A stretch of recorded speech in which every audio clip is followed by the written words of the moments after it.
The recording has started. Peace and love, peace and love, peace and love, everybody. We're a little behind this morning, but bear with us because, the sister circle can get right. The ladies be up early in the morning, so we ain't got time for that okey doke stuff. Okay, we ready to do what we got to do because we got to go on with the rest of our day. So I'm a little behind. I appreciate all my sisters that are still here and ready to have that conversation. Of course, this is domestic violence wears many tags.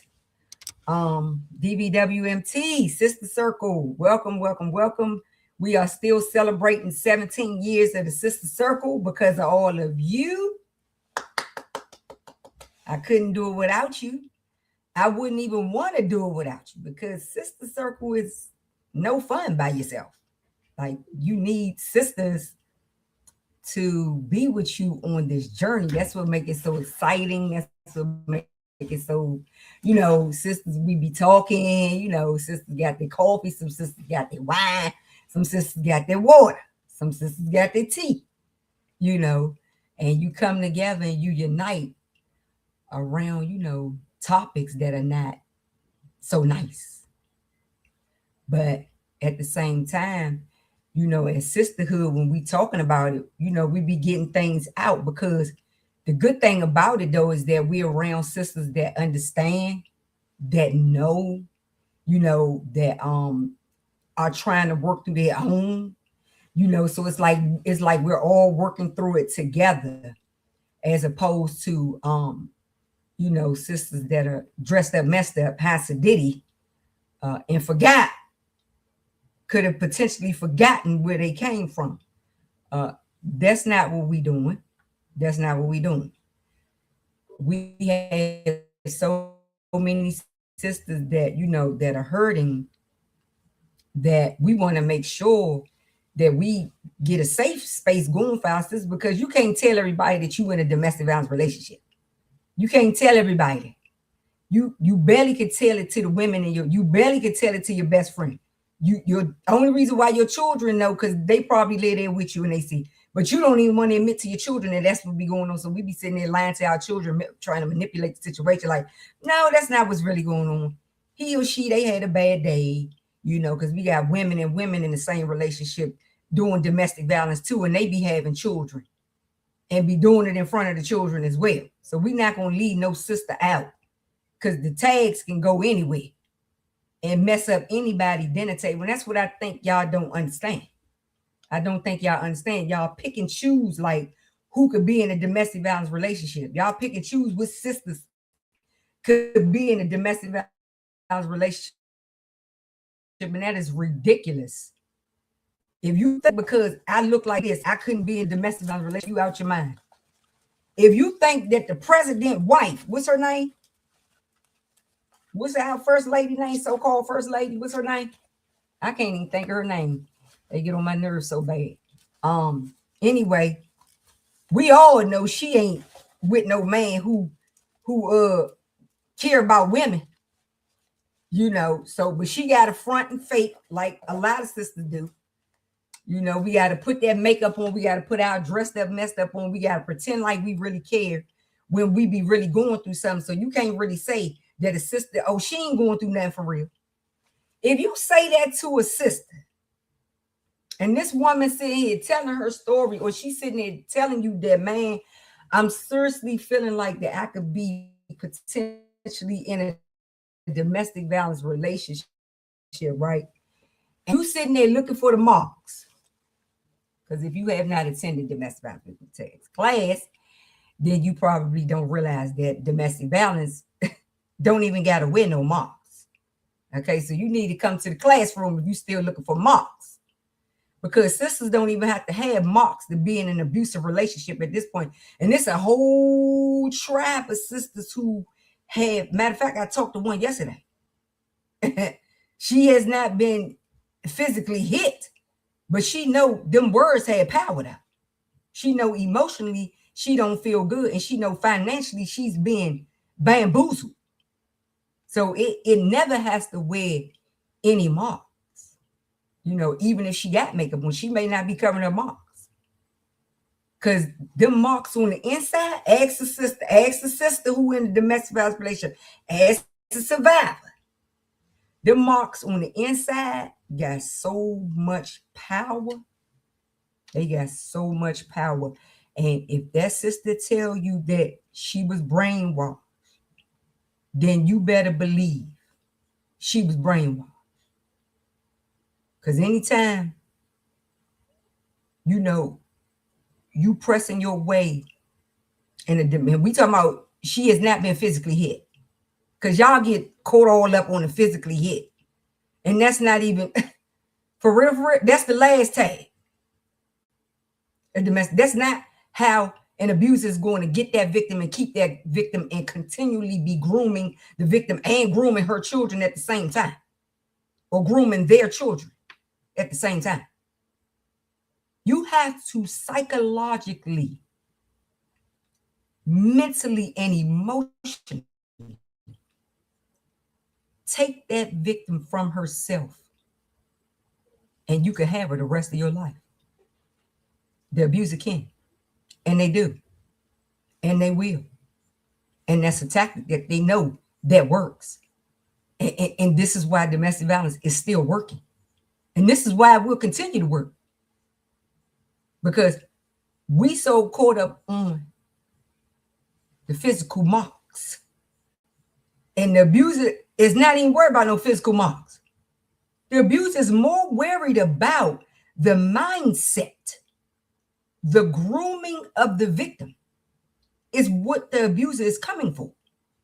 So while you saying, girl, why you in there, he hit you, and she looking at you like, this ain't even really about no hit. I could take a hit. You don't know what he or she is like doing to my mind, to my emotional. Like my physical health is literally deteriorating because my mind and my emotional is sick. It's sick because of what I'm in. Because of what I'm in. Every day, I'm constantly being told and being made to feel like I'm nothing. I'm no good. It's my fault. Yes, the victim believes that. Some interviewers be like, did you really believe it was your fault? Now, see, some of these interviewers and people who be asking the questions, they be blowing me. Because let me say something to you. If she understood, if the victim actually understood, if this woman's sister girl actually understood what they was in, do you really think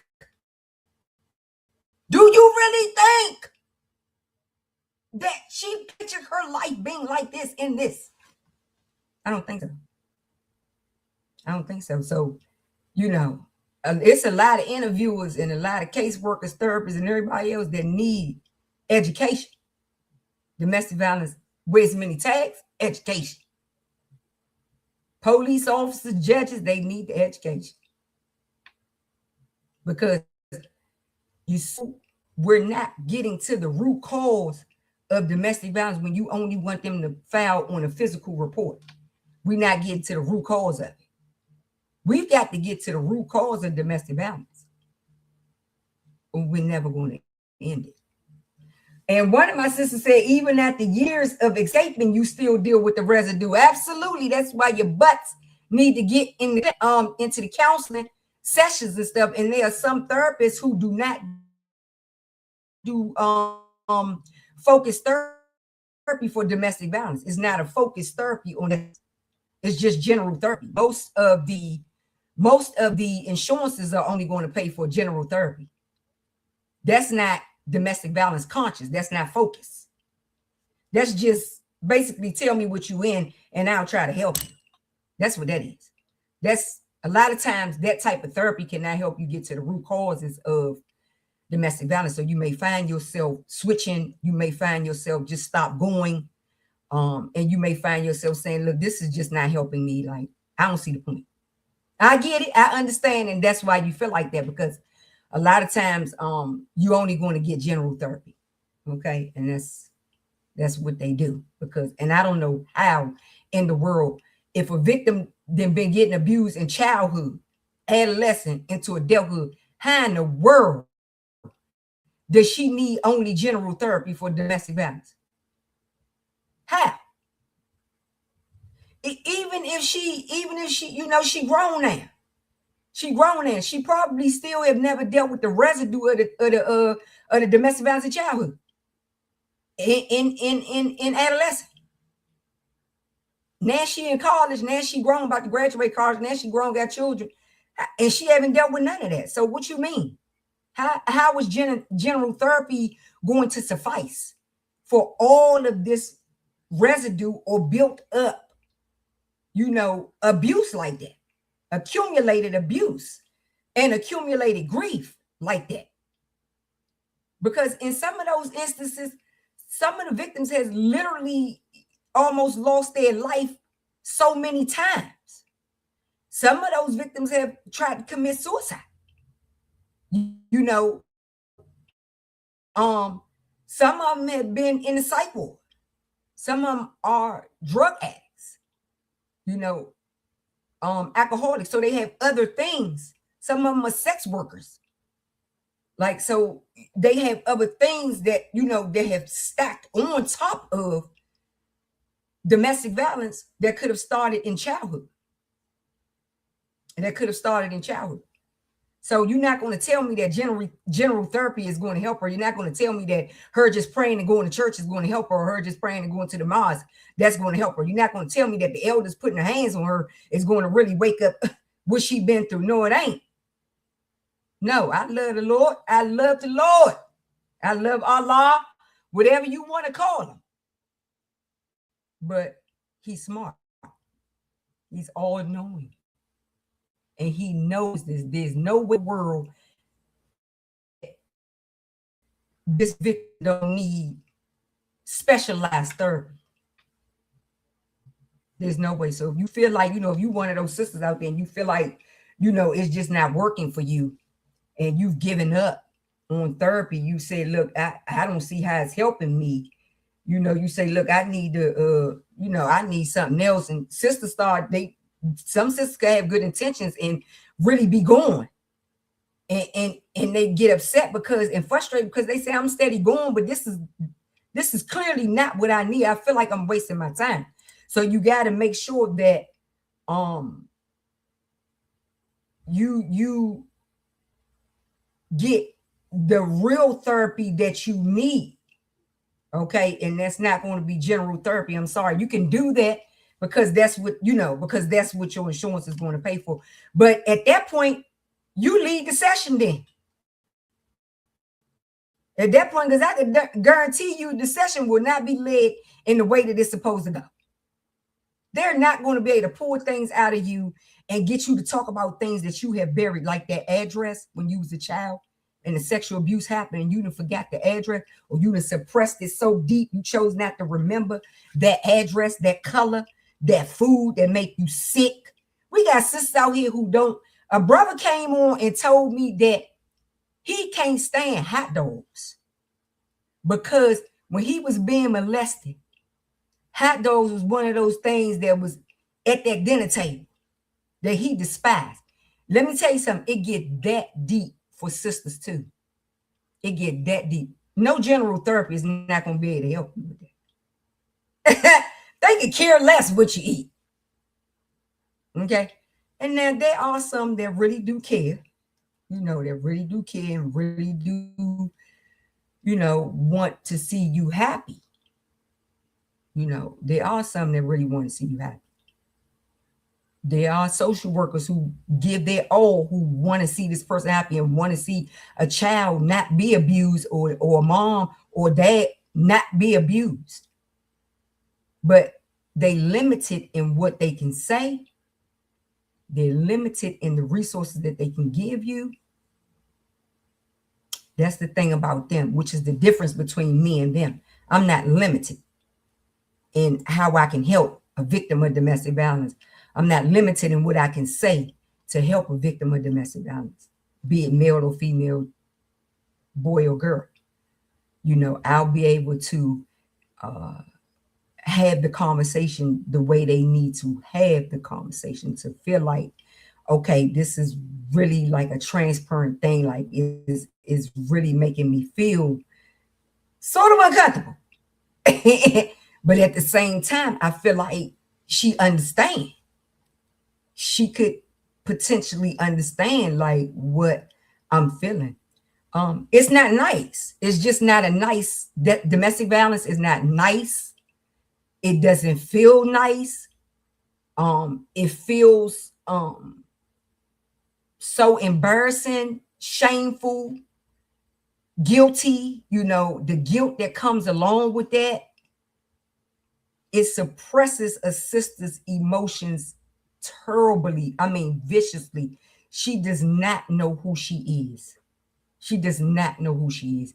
And she's got to be able to work through those things to get what she needs to start saying, okay, when I was 10 years old, I remember, you know, or when I was 5, I could pull you all the way back to remembering when you was 3 and 4 and 5 years old. Some victims, male and female, remember when they was 2. They had vague memories of when they was 2 years old, and they remember seeing blood on the wall, or they remember, you know, the door being kicked in. Things that they just go into so much, like it's so much sorrow at the same time in the sessions with me, but it's also so much love, because it's like I didn't remember that. So the brain is like so happy. Their prefrontal cortex is so happy because, oh my God, I did not, Queen, I didn't want to remember that. Oh my goodness, but you made me remember that. It's so hurtful. And we got to feel those feelings. And I'm going to the depths with you, sisters and brothers. This for my brothers out there too. I'm going to the depths with you to make sure that you understand that what you experience, something like that, it's not no joke. It's not no joke. All right, enough about me. It's my guest. She still hasn't logged on here. So let me see, can we hear her here?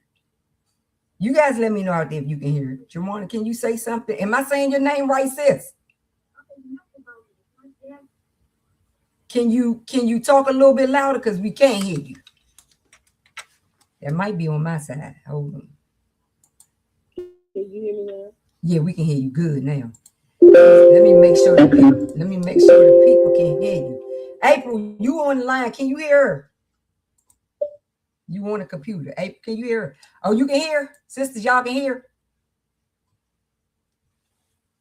Because the link is not working. So I just want to make sure y'all can hear her. April, can you hear her? I see my sister Arlette.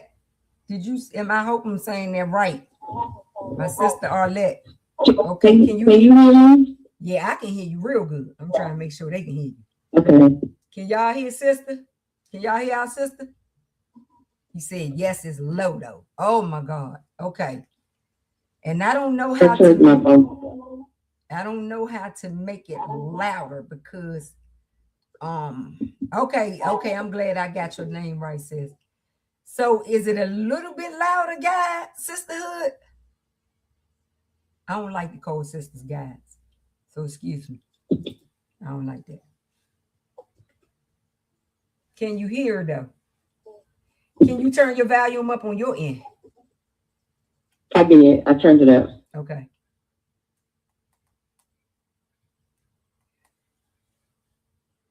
I'm trying to see, can one of my sisters who online with me hear you?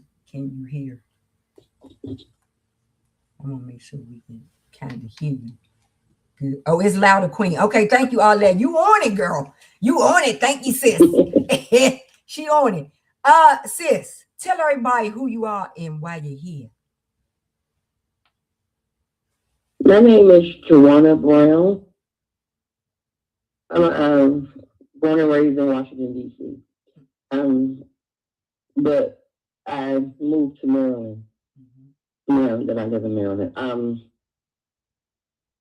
My story, December the 21st, 2021, I was shot multiple times in my home by someone who, even afterwards, continued to tell me and everybody else that he loved me.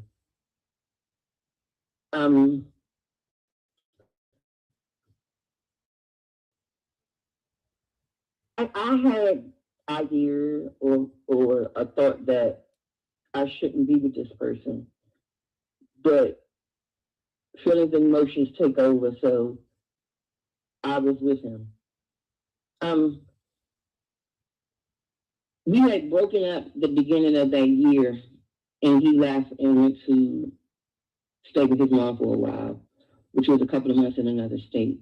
Then he decided to come back and thought that he would make me, I guess, in his terms, to be with him, and I didn't want to be with him. I had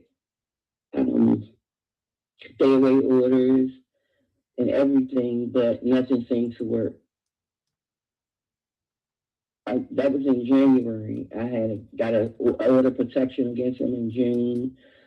Went back again in July because for some reason, and I feel like personally, I felt like PG County sure didn't want to do anything because he had lost his leg in a motorcycle accident. So it's like they felt more sorry for him than they did for me. They wouldn't arrest him when he would break in my house. I had orders and everything.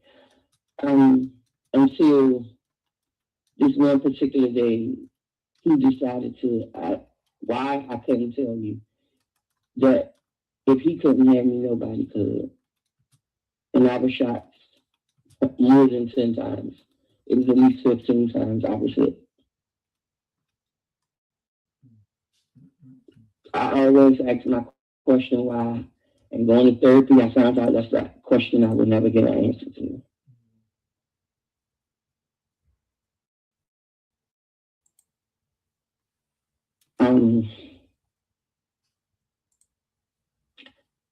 I believe in prayer. I believe in God. Because I'm not hitting no major artery or organ. I mean, I'm what they call a little disabled, but glory be to God, I'm still here.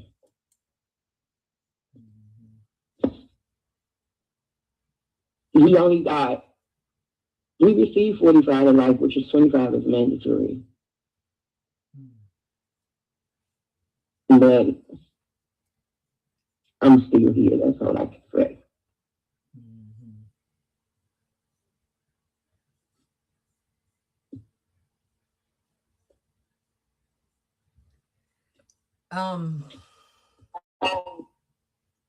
That's a lot.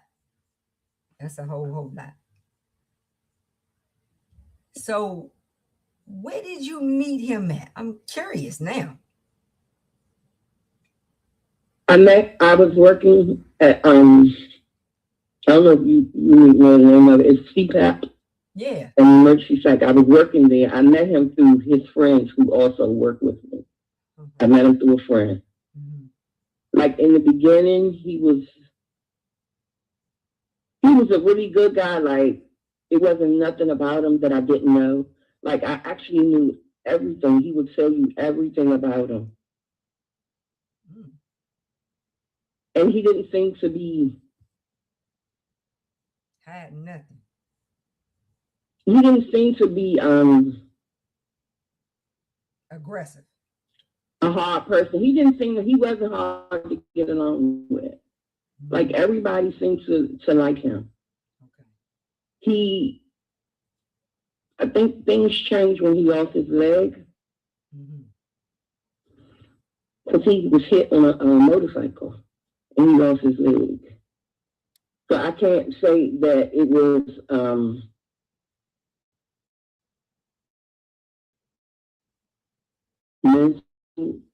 I did find out later that he did have drugs in his system when they arrested him, because once he shot me, he was the one who called 911. He was the one who, even though he didn't tell the truth on the call, he said somebody got shot. Mm-hmm. He said somebody got shot. He didn't say who. He just said somebody got shot. You know, he gave me the phone. I'm like, just give me the phone. He gave me the phone. The lady wanted to ask me, like, who shot you? I don't know if he still got the gun. I'm like, miss, just send me help. Right. It was a lot. A lot. Yeah, that's a whole lot. Like, so he lost his leg while y'all was together. In the very beginning, yes, or ma'am. dating, so to speak. And so once he lost his leg, so before he lost his legs, like you didn't know nothing about him being on drugs or, you know, anything? No, ma'am. Okay. No, ma'am. Okay. Nope. Okay. So did he seem like, you know, independent? Seemed like he had his head on straight? He was very independent. He was a little wild. And I say that because he was younger than I was. Again, I'm thinking now, like, after all said and done, you know, the red flags. Yeah. Which I should have been paying attention to in the beginning of all of this. And he was younger than I. Since he was younger than you, I felt like he was, yes, man. I felt like he was mature, but he was almost 10 years younger than I was. Oh, okay. But once I decided I didn't want to be with him anymore, it was like, what? Like, you just can't get rid of me. I'm like, what? You know, I was always told, you didn't want to be with somebody, you let them know first. I wasn't out here, you know, telling them, I'm letting you know that I don't want to do this. True. Wow. So once he left, you know, he had people kept trying to bring him back to my house, and I don't know if he's thinking like she's not going to tell them. Yeah, he can't stay here. You know, his family and things. I'm like, why he can't stay with you all? Why are you bringing him back here? He can't stay here with me. Even down to social workers and stuff like that, because he was trying to get him his own place or whatever. I'm like, he cannot stay here. No. Facts. So you basically put him out. So, yes. In January of 2021, yes. You put him out. Okay. And this was after his leg was gone, after he lost his leg. Yes, ma'am. It was probably like two and a half to 3 years later, yes. That he lost his leg. So something in there was brewing. So what was brewing? Was he disrespectful to you during those times? Very much so. Yes, very much so. Like, and everybody was like, well, you know, when people go through things, they lose this and lose that. Yeah, but like, I'm the closest thing to him, so I'm getting all the backlash. But why? I'm the one helping you. I'm the one doing everything for you. I'm the one assisting you, taking you to doctor's appointment. I'm doing everything. Why am I getting the backlash? Yeah. Okay. Because your story is not that uncommon. It's not. And that's the thing about domestic violence. You know what I mean? Like, we all be looped in there some kind of way together in this stuff. Like, it's just, that's because the abuser don't be changing their tactics. That's because them tactics be the same. Because I had another sister explain to me that a man in a wheelchair was abusing her.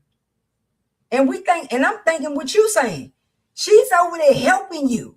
Like, nobody else don't want to help you. How is it that you sitting down, you know, you disabled, and she's helping you do everything, and you treating her like this? And he was adamant about not leaving her as well. So I understand exactly what you're saying. They can be very, very mean. Very mean, and make you feel like, you know, you less than. So I'm gonna have to go on your side. You was not wrong for telling him that he had to go. And the other thing about that is the family. The family don't be wanting these people back at their house. Okay, the family do. And that's what I realized. That's what you realized. I realized that, like, none of his family When they needed his help, though, they would call him. But when it was time for him to call on them, nobody wanted to be bothered. And I'm like, so this is not just me. Yeah. That's another thing that's a red flag. Because it's like, why your family don't want you around? You know what I mean? Like, what's going on? We don't be thinking that we need to get to know these families and stuff early on, but we can do. And because you need to see who raised this person. Like, you need to see, you know, what's really going on. The family can give us a good picture of who somebody is, especially their children. Did he have children? He didn't have children. Did he have children? No, he didn't have any children. He didn't have any children. Oh, yeah, he was totally reliant on you. So as time went on, you said, no, you can't be here no more. So when was he at? And he even almost tried to get me fired. From your job? He'd come to my job and act out. They moved me to another site, and he went to like every site in the city looking for me, trying to find where I worked. Eventually, one of the co-workers, not knowing what's going on, told him where I was. So, of course, I got to give my job a heads up. Because at this time, I'm a special police officer. Oh, you're a special police officer? I'm unarmed, of course. But at this time, I'm a special police officer. And, you know, he would just go around from site to site to site trying to see where I was. Like, I had the court system and police very much involved in everything that was going on, but it didn't stop him from constantly harassing me. Like, he would go to family members' house, just pop up, like he's just coming to visit. But he was looking for me. Yeah. That's the tactics. He want to play like he really cared. So did anybody tell him what was going on? Was the family, your family or your friends and stuff like, she's such and such, or what? Everybody was well aware of what was going on. That's one thing I didn't do was hide it. Everybody, because when it happened, when he actually shot me, he shot me in my home. When it happened, everybody knew who it was. Everybody. Because I'm not the one that had problems. Right. So, sis, what you think he thought about you? Did you think that he thought about you? You know, this is far-fetched. I mean, I get it.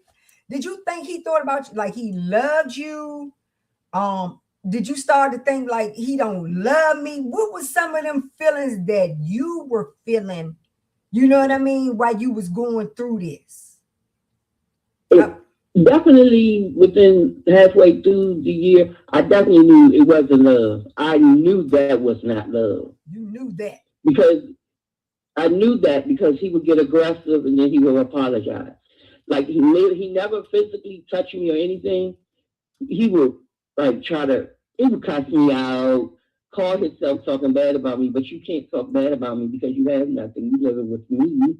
Right. So, you know, I knew it wasn't love, but he would try to stress that to the highest mountain, to everybody, that he loved me. And I'm like, I don't even think you know what love is if you think what you're giving me is love. I knew that was not love. I come from a 2-parent household. I knew that was not love. Oh, wow. Okay. Wow. Okay. So now I got another question for you, Annie. So does how did that differentiate for you in terms of a 2-parent household? We'll explore that a little bit more with me because it's a lot of victims who don't come from a 2-parent household. Yeah, my dad had 5 girls and 1 boy. So if he didn't teach us anything, he taught us independency. Okay. He taught us what love was. You know, he'll let you know if you're going on a date. The first thing my dad would say, "Where you going?" Well, are we going to movies to get something to eat? He might say, "Oh, you can do that for yourself." You know, not trying to make us high and mighty or beyond. He just letting you know, like, never settle for less. Right. My dad he taught all of us to be strong women. Okay. So when I say strong women, a lot of people say that about myself and my sisters. Y'all just so strong. Like, my mom was a strong person. It's like, we're not allowed to be weak and allow people to walk over you. Speak up for yourself. Mm-hmm. Mm-hmm. And I think that was a thing that he didn't like, that I always spoke up for myself. You can't run my house when it's my house. Right. Yeah, that part. That's very interesting. I'm glad you pointed that out about the two-parent household, because I've heard conversations, and I've had a lot of conversations, but no survivor, I can't recall a survivor telling me that, like how you're saying it. I come from a two-parent household, and this is what made the difference for me. So that's how you was able to say. That's how you was able to let him know. That's how you was able to let that man know, like, this is not love. You literally stood on that. Yes. That's how you was able to do that, because your father and mother made all the difference in your life. Okay, thank you for that. I learned something today. I come from a two-parent household too, but I learned something today from you. Thank you so much for them nuggets. Now, you was in the hospital for how long, sis? I was shot 15 times. I was in the hospital for 16 days. 16 days. And sis, what was, so when you came to and realized what was going on, I know you was so traumatized and so like hurt, but was you disgusted? I never went out. You never went out. I never went out. Like, what I was shot with, I don't think was a regular gun, because the fire, it went so fast. It was like rapid fire. It just went really fast. When I realized that I was even shot, like, it was like, what was that? When I looked down, that's when I seen the blood, but I never went out. You never went out. I never went unconscious, no. Lord, praise God. You like right now to this day, I still got 6 bullets in my body. Oh, no. Yeah. Yes. So you walking around here with the marks, honey? Yes. That's why you never know what a sister gone through. You never know what a sister have gone through. You never know what a sister have gone through. This is so, you helping me. I want you to know that you helping me. And I know you helping all of us in the sister circle right now. You helping us, literally. So you still have 6 of the bullets in you. Yes, ma'am. So, sis, what are you doing when you get up in the morning? How you making it out here? First thing I do is pray before I get my feet on the floor. I'm back working now. You back working now? Yes. My right arm is a total rebuild because a couple of bullets like blew my arm out. So I have 3 rods in my right arm, which is my dominant hand. Going through therapy, I'm still not 100%. I can write, but it's legible, but it's like elementary. I have a lot of nerve damage. I was allowed to go back to work, but it's not in the capacity that I was working.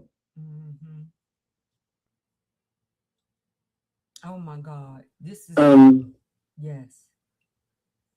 I've been blessed. I got family who's there 110%. Yeah, because your family, y'all sound like y'all are a tight-knit family.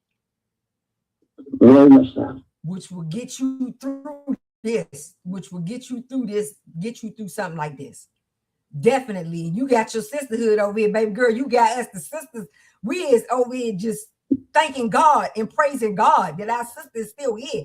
And then you walk around here with 6 of the bullets still in you. Oh no, who he think he is? Do we need to go to the jail cell and just smack him several times? Because this right here, you do not do this to a woman, honey. But you know what? Not at all. Like you said though, you was just too much for him. You was too much for him. And part of me, I think he was looking for a mother. Now, since you was 10 years older than him, and you definitely got mother vibes. Like, I could take care of a whole tribe of children. Don't play with me. Yeah. Like, I can get cooked for everybody. I'm the virtuous woman. Don't get it twisted. That's the vibe that you giving me, right? Was he looking for a mother, sis? Was he looking for a mom? Actually, he wasn't. Like, they were like best friends.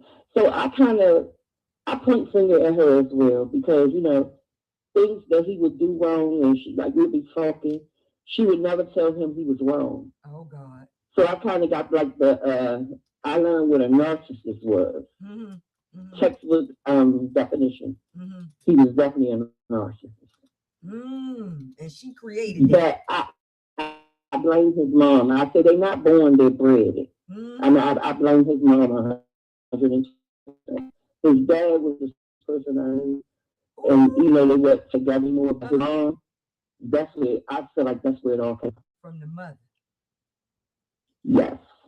Because the mother would not check him. At all. At all. See, you was different than, because you was like, look, I'm gonna tell you what's going on. I don't know what your mom gonna do. I'm gonna tell you what's really true. Right. So you was like an auntie. You was like the auntie. Like, your mother ain't telling you what's, you know how everybody got that auntie, like, I'm about to sit you down and tell you what's really going on. And he just wanted to live like in this lie that his mother, you right, because she raised him. And the father did too, but we talking about the mother. You feel like the mother is the one who had an influence on him to make him turn out the way he turned out. So, since I know you don't want to talk to to his mother and father no more, I know they ain't calling and checking on you or nothing. His dad has. His dad did. But his dad, he did, but his dad doesn't deal with him. But the father don't deal with him. Nope. Okay. And how you feel about that? Because you said you feel like the father was genuine. I definitely feel like he was genuine.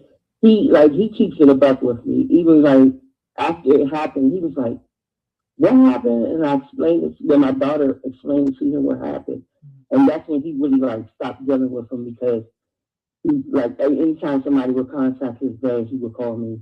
He was like a lawyer tried to contact me about payment, and I told him we got to find out another way. I can't help him. Like, his dad did nothing to help him. His mom stood by his side. Like, she was, in my words, I feel like she was scared of him, but she stood by his side. You know, she helped as much as she could, but she really couldn't help. She couldn't help. Because, like I said, I never went out. I never felt unconscious. I knew what happened. I knew who did it and everything. Like, believe it or not, he tried to take it to trial. Well, he took it to trial. Oh, Lord. Took it to trial. No, you didn't. Yeah. He had like, I think it was like 9 charges. He wanted to fight one. He wanted to fight the stay order. They was like, that was active. You can't say it wasn't no order in place. Wow. He funny. And so now he got 45 years. Am I saying that right? He got 45 years. Yeah, and 25 is mandatory. Like, he got to do 25 before he would go up for it. And he got to do 25. He got to do 25. So, so what you plan on doing moving forward? Because you said that your topic was it's okay to say no. So what you mean by that? That was my thing. Like, no matter how much they apologize, no matter how much they try to come back and try to change the narrative of what's going on, it's okay to tell them no. Because if you don't, you know, you allow them to come back, I feel like it's only going to get worse.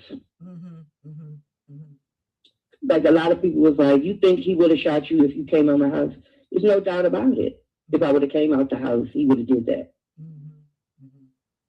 But When I say it's okay to say no, it's okay to tell them no. It's okay to say, no, you can't come back here. No, I don't want to be bothered. You know, some people just stay there because they feel like they can't get out. Right. It's okay to leave. It's okay to say no. Yeah. And then the other thing about that too, sis, and you speak to this. Some sisters feel like have already, been strangled or have already been beat on. Have some of them have already had their arms broke. Some of them have been stabbed. What can you say to them who have really experienced like that weapon type of trauma, or just aggressive hands, the physical abuse, of course, but when you start adding in weapons, I mean, that's a whole nother level of trauma, literally. And I'm gonna be honest with you, like I never had none of that. I don't know if it's because I got nephews. Like my dad had already passed, and my brother had already passed, so I didn't have any brothers or anything like that. Okay. But like my nephews, somebody I didn't want to put in a situation. You know what I mean? But my thing is, if somebody is hitting you, that's automatic. Like that's an automatic no. Right. I don't even know if I could have stayed with them, like even if a slap or something like that, because that's nothing I never happened to me, to be smacked or hit by a man. Okay. Because my dad always talks to us. That's right. So to be hit, like I think that's automatically out. But some people, you are scared because throughout that year before I even got shot, like I was explaining, like I still would help him. I would cash out him just to keep him away from the house. He was like, "Can I come and get?" No, I don't have nothing here for you, but I can cash out you, a couple dollars. So it's called survival mode. Yeah. But I guess you just have to figure it out. Like a lot of people say, "Oh, I'll just leave." It's hard to just leave. Come on, girl. Like I had a place to go, but it's my house. Why should I have to leave? Come on, sister. Come on, sister girl.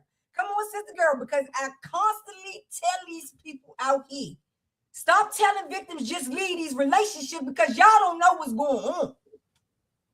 And that is so big. That is the biggest thing I ever heard somebody say, because that's the first thing they say, just leave. It's not that easy. Girl, thank you, sis. Thank you. Thank you. And let me share something with you. My daughter was shot in the head by her baby father, and I did not tell her just leave. Right. Did not. But every time you turn around, somebody's always saying, you need to just leave. You need to just leave. And I let them know that is horrible advice. Yes, it is. And sis, you done been shot. You say 15 times. Let me make sure I get that number right. You done been shot. Yes, ma'am. 15 times, and you sitting up here saying we should not even be doing that. Not at all. That's the last thing you should say. Just leave. I told you was helping me. Praise the Lord. I'm saying that's all I can do is give him praise for you, for your life. First of all, for your life, because since you, like you said, you are still here. You are still here. And how do your daughters feel? How many daughters is it? I only have one. One daughter. How is she doing? Like, because you are a mother. Yeah. I'm her only parent, you know what I'm saying? So my baby been by my side ever since. Thank you, Jesus. Ever since. Thank you, Jesus. Thank you, Jesus. Because this is not her fault. It was not your fault. You know what I'm saying? And I'm so happy you said it's survival. You don't know what that victim gotta do to keep her life going. Like, you had to cash out this man. There are some victims who gotta have sex with this guy. They gotta do things. They gotta do things to keep that abuser at bay. You know, people be like, just cut him off. Excuse me. And this man know every part of your location. He know your job. He know your family, man. He popping up at your family house pretending like he care. But people be steady saying the worst advice that they could ever give, just leave. So that's the worst advice. The worst advice. Thank you so much, sis. The worst advice. Thank you so much. Thank you so much. And I'm sorry, but these are things that a general therapist will not tell you because they can't. These are things that a that a social worker cannot tell you, but trust and know they be feeling, but they cannot tell you certain things because their jobs and stuff and HIPAA, all of these things are at risk. But I'm so glad that you, sis, you are a survivor. You first of all, you was a victim of domestic violence, you know what I'm saying? And you sitting here to be shot 15 times. You don't need no therapist to tell you. You don't need no psychologist to tell you. You don't need no professor to tell you. You don't need Queen of Feet to tell you. You sitting here telling us that it's the worst advice that we could ever give somebody. I just love you so much for that. I love you so much for that. And for everything that you shared with us here today. And the devil's a lie. He didn't want you to get this story out here because he was trying to hold you back. But no, sis, God meant for you to be on here today and share with us. And I am so grateful. So grateful to you. I'm telling you, I wish you was here. I wish we was in the same room together because, girl, I would be hugging you so tight because you literally have helped all of us that is listening from the time you started till up until now.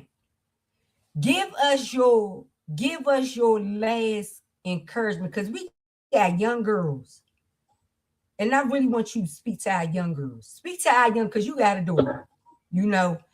What my daughter was 19 when she got shot in the head. What you want us to know about our young girls who could be, because these young girls are getting in relationships with older men. I know you got in a relationship with a younger man. I've been in relationships with younger men. But our young girls are fine. These older men are sliding in their DMs and getting them. My daughter, baby father, he was she was 19, I think he was 21. So you had that age group too. But they are dating older men. But overall, sis, you say it's okay to say no. What can you tell our young girls out there?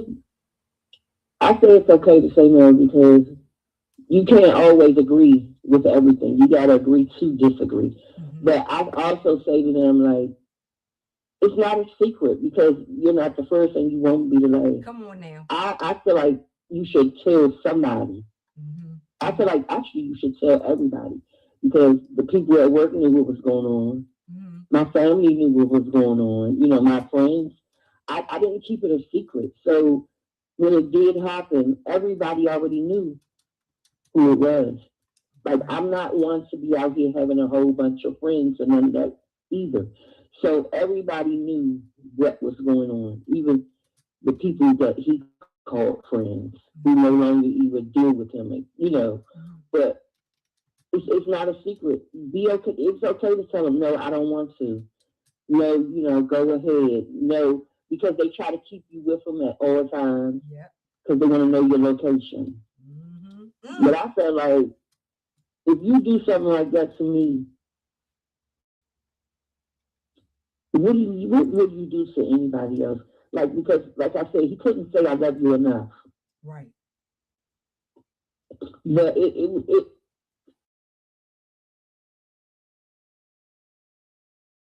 I tell if it's aggressive with you, I say tell somebody. Even down to the police, like you could tell them they might not do anything because I don't know. It took me a while with PG County court system. Like I'm explaining this to y'all. Y'all they give me orders, but you want to arrest him like he broke in my house. And I call him like I got a protective order. They take him away, and I look up and 25 minutes later he's back in the house. What is going on? I kind of felt like I was doing something wrong. Right. So, but I mean, I say speak on it. Definitely tell somebody. Mm-hmm. And if you're being beaten, I'm quite sure somebody can see, your bruises and marks and bruises. But it changed me. Mm-hmm. But I'm still who I am. To a certain extent, I'm not one for a whole lot of people because my trust level has changed. Mm-hmm. Because, like, this is somebody I was in a relationship with. So my trust level has changed. But I say just keep it out there. Let people know what's going on in your life. Okay. Because you're not the first and you will not be the last. Right. And you don't know how many people he then abused before he even got to you, including that mother. Just like you said, the mother probably was a victim of him doing stuff, but they ain't gonna tell you all that. They ain't gonna let you see all that. You see me? Because she keeping secrets about who her son really is. The mothers be keeping secrets about who these young men really are. You know, that ain't gonna help the woman who's sitting here dating the child. You know what I mean? Like, but I agree with you. I agree with you. I mean, you should tell someone, even if you don't feel like, you know, you can tell it to the police. You know, Queen of Feet, y'all know I'm reachable. I ain't no 1,000 miles away from you. I'm reachable if you really want to talk about it. You really want to, you know what I mean, have somebody who's on that other side to let you know, like, okay, this is X, Y, and Z. This is X, Y, and Z. Here's what I feel like I can do. But I'm not the one that's going to tell you to just leave. I ain't the one that's going to tell you. I would never tell nobody that. And everybody know me in the city right now and abroad know that I'm not going to sit up there and tell you leave. Because that's the worst advice. And my sister right here is right here to back me up 100%. She been shot. And since I was been saying this before, me and you got together, but God is so good. I feel vindicated by you saying this. I feel vindicated by you saying this because that let me know, you know, that I'm doing the right thing.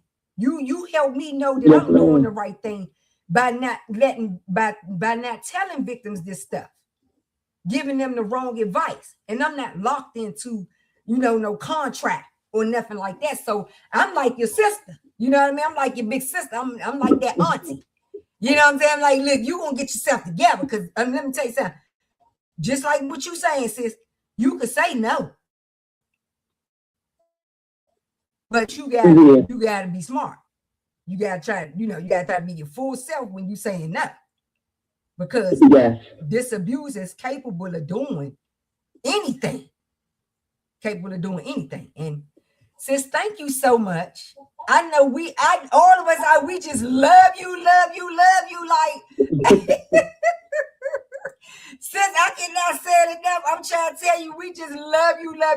We love you because you alive. Like, we love you because you say it's okay to say no. We love you because you said we could tell somebody. Like, we love you. I'm speaking for all the sisters out there because I know that them hearing it, all our young girls, y'all need to get y'all daughters to the table and replay this for them. Like, y'all got, just like what sister's saying, y'all got to stop sweeping it under the rug.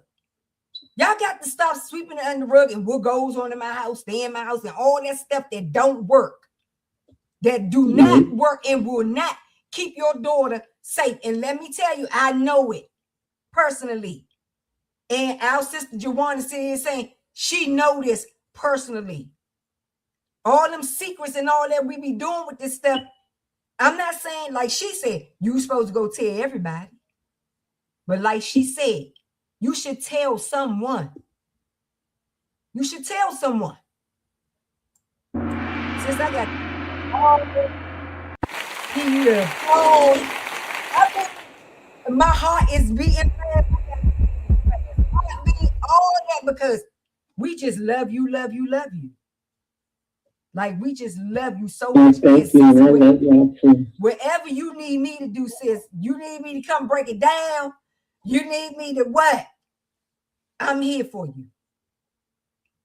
I'm here for you. Thank you. I'm here for you. I'm a trusted sister. And I'm credible. So I'm here for you. And I was doing this before my daughter got murdered. Okay. I was doing this 7 years before my daughter was murdered. So I did not just start no organization and all that because my daughter got murdered. I've been doing it because I was trying to help people get educated because I've been the victim and the abuser. So I'm saying, look, I know both sides.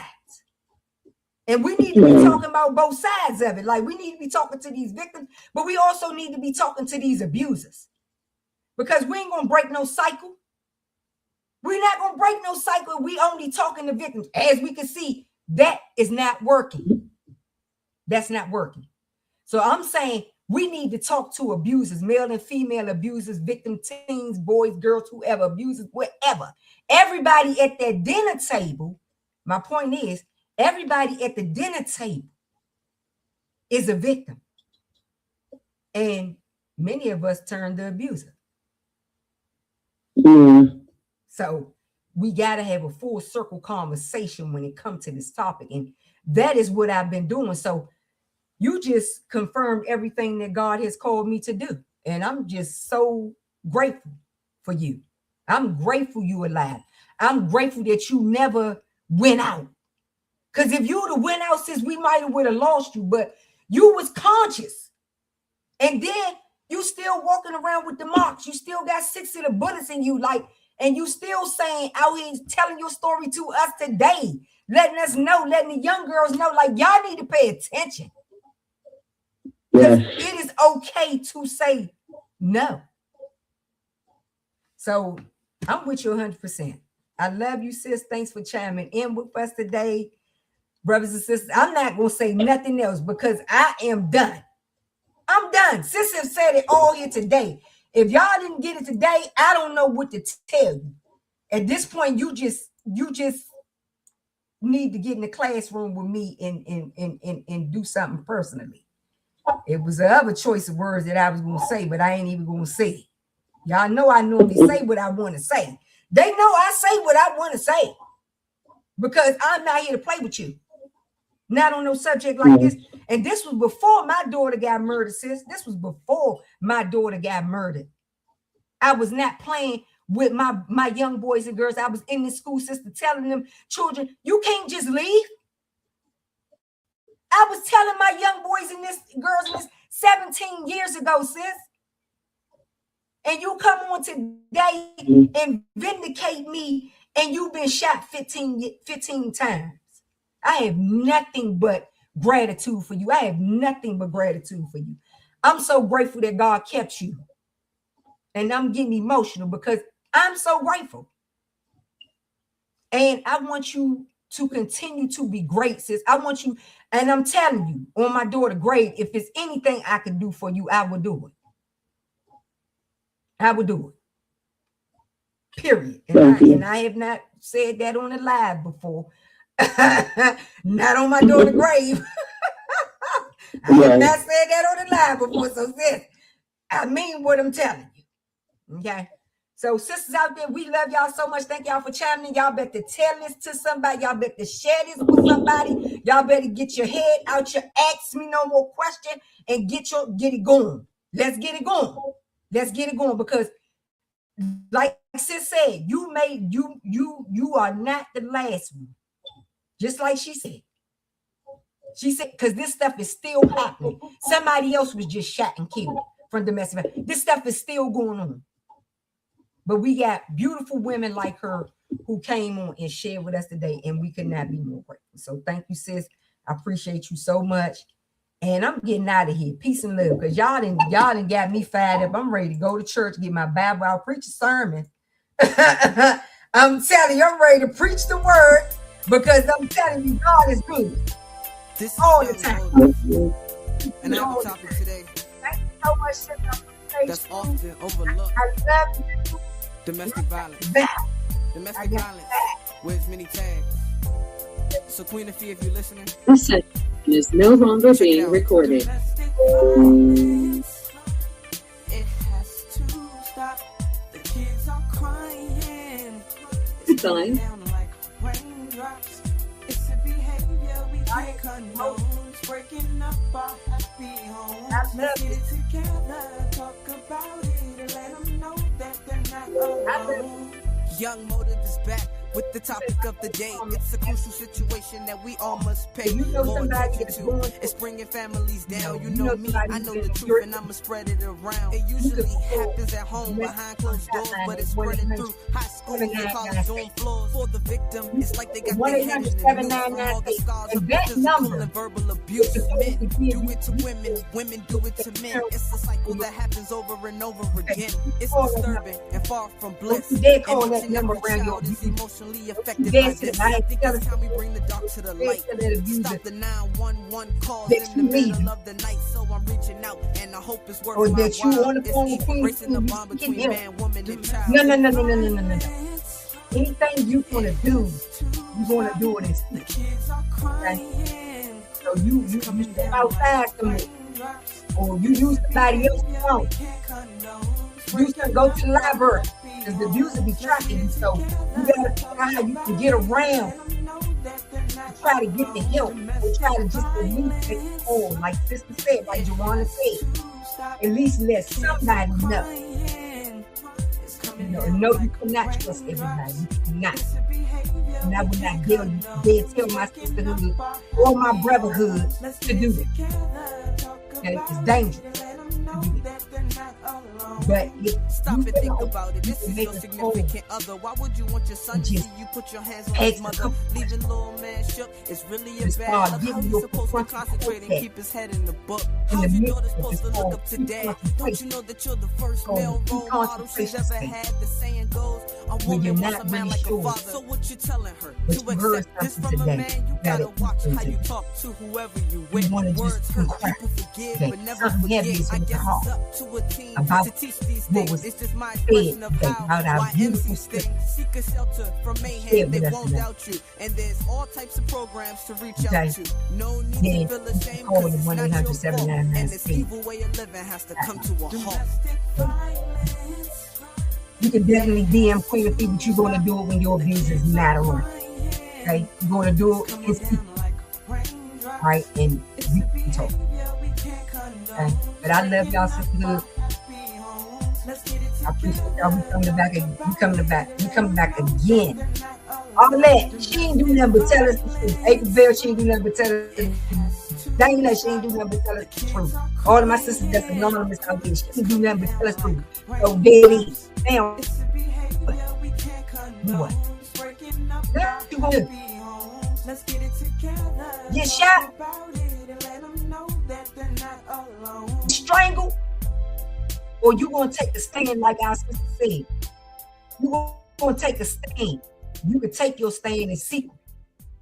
And the more stronger you get, the more built up you get inside, you'll stand out front and let the world know I'm not the one. And I have a topic today. Because I've been shot, or I've been strangled, or I've been beat, I've been spit on, or I got my mind was so gone, psychologically gone, that I'm just starting to be able to think for myself again. Check it out. Remember now, the abuse don't have to ever put their hands on you.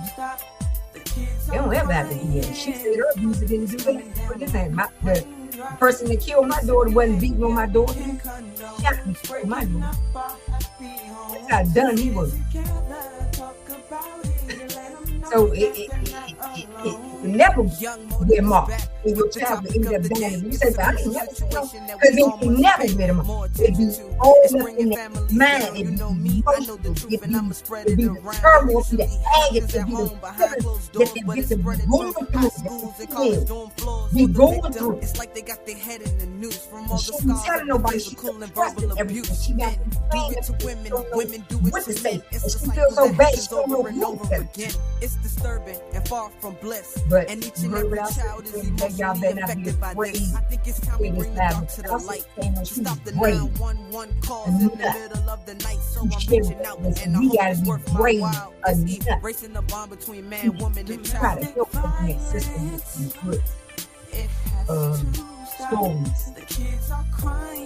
So that way they don't feel judged, they don't feel blamed, they don't feel critical. You say, hey, look, watch something, watch something you need real quick. Okay, thank you, all that girl. You keep me in check. You need to come on more. Because you keep me in check. So we turn that music. Bang. So I just balance that. Thank you, boo.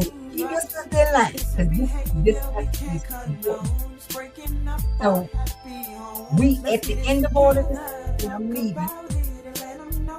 We gotta be brave enough. Stop and think about it. This is your significant other. Why would you want your son to see you put your hands on his mother? Leaving little man shook. It's really a bad. Look how he's supposed to concentrate and keep his head in the book. How's your daughter supposed to look up to dad? Don't you know that you're the first male role model she's ever had? The saying goes, a woman wants a man like a father. So what you telling her? To accept this from a man, you gotta watch how you talk. Okay, all that we do not want to miss. But never forget. I guess it's up to a team to teach these things. It's just my expression of how why MCs think. And she said there's a whole lot of and there's all types of programs to reach out to. No need to feel ashamed. So we got to get brave in that area where we're not scared. No, we don't want to do round and forth. No, we're not doing it. But we can say, listen, come on, say something to you real quick. Because I feel like it's important. I feel like, you might know somebody who could be going through. We just want to, make sure we protecting ourselves. It don't matter what color they are. Domestic violence is the color. We don't care how tall they are. We don't care if she's 135 or if she's 200 pounds. Domestic violence don't care. It don't care black, brown, white, or yellow. It don't care. It can't bring it short, long, if the nails are done or if they're not. Domestic violence don't care. It don't have a profile. It don't pick you by a profile. It pick you by that mind. The first thing that abuser want to find out, who this woman think for herself. Is she unsure about her life? And I have a topic today. That's what the abuser want to know. Overlooked. Domestic and some say, oh, she's strong. Some people say, she's too strong. But some of them say, oh, that's a challenge. Check it out. Let me see if I can she's so strong. Right? So, keep those tactics in mind, tips in mind, because we know the abuse. I know the abuse personally. All right? And they're not going to tell you that. They're not going to tell you that. But I'm going to tell you that because it's the only way we're going to end the conversation. This is the only way we will not end the conversation. This is the only way we will end the next battle. And I guess she didn't come. All right. Have a good night. Good day. You coming back next month with you can never go chime in and tell us something. Story. Demetria, my niece, beautiful with the hair from her. My niece. All right, big. We need to get big. We gotta hear. We need to get braver and bigger in the mass of putting that message out. That's what we gotta do. We gotta let them know that you're not alone. You're not alone. And you can reach out and y'all that girl out back here with us. Okay, again, you'll be here. Thank you, sis. Kevin, I need you to keep your point. And I love y'all. Peace and love. Thank you, sister. I'm going to say the last thing that means I'm not talking.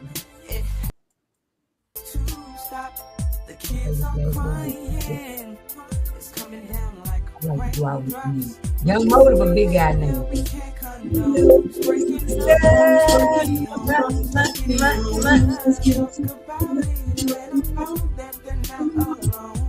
Stop and think about it. This is your significant other. Why would you want your son to see you put your hands on his mother? Leaving little man shook. It's really a bad look. How you supposed to concentrate and keep his head in the book? How's your daughter supposed to look up to dad? Don't you know that you're the first male role model she's ever had? The saying goes, a woman wants a man like a father. So what you telling her? To accept this from a man, you gotta watch how you talk to whoever you with. Words hurt, people forgive, but never forget. I guess it's up to a team to teach these things. It's just my expression of how why MCs sting. Seek a shelter from mayhem, they won't doubt you. And there's all types of programs to reach out to. No need to